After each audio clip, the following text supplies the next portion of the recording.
রাস্তায় নামলেও গোলাপি বাস, কিন্তু কোন কোন রুটে মিলবে এই বিশেষ সেবা সবার কৌতূহল এখন সেদিকেই। বিআরটিসি জানিয়েছে রাজধানীর 10টি রুটে 10টি পিঙ্ক বাস দিয়ে শুরু হয়েছে এই বিশেষ সেবা। পাশাপাশি চট্টগ্রামের 2টি রুটে 2টি এবং বগুড়ার 2টি রুটে আরও 2টি বাস চলবে।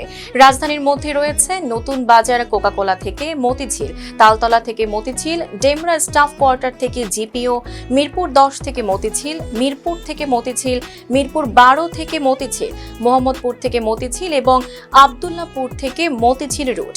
এছাড়া গাজীপুর থেকে বিমানবন্দর রুটেও চলবে বিশেষ বাস।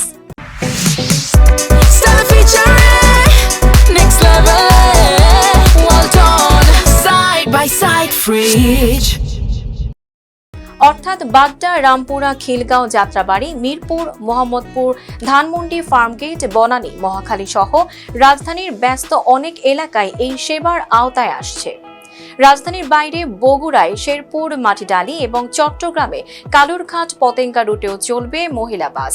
উদ্বোধনী অনুষ্ঠানে সড়ক, রেল ও নৌ পরিবহন মন্ত্রী শেখ রবিউল আলম জানান, বর্তমানে চালু হওয়া রুটের পাশাপাশি ভবিষ্যতে আরও রুট ও বাসের সংখ্যা বাড়ানো হবে। আপনারা দেখবেন যে আমরা 14টি বাস চালু করতে চলেছি। তার মধ্যে ঢাকাতে 10টি রুটে 10টি বাস চলবে, একটি একতলা বাস, বাকি সবগুলি হচ্ছে 9টি দ্বিতলা বাস।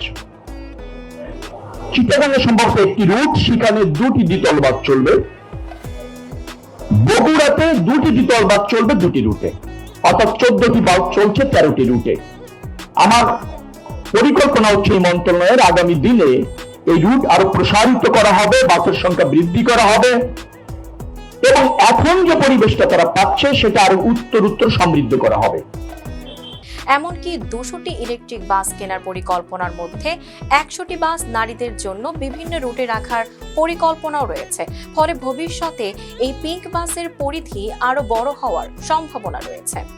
তবে উদ্বোধনের পর সবচেয়ে বড় প্রত্যাশা এখন রুটগুলো স্পষ্টভাবে জানানো এবং সেবাটি নিয়মিত রাখা। কারণ শুধু বাস নামালেই হবে না, কোন এলাকার নারী কখন কোথা থেকে এই বাসে উঠতে পারবেন সেটিও নিশ্চিত করতে হবে। Tanjiba Nowrin, face the people.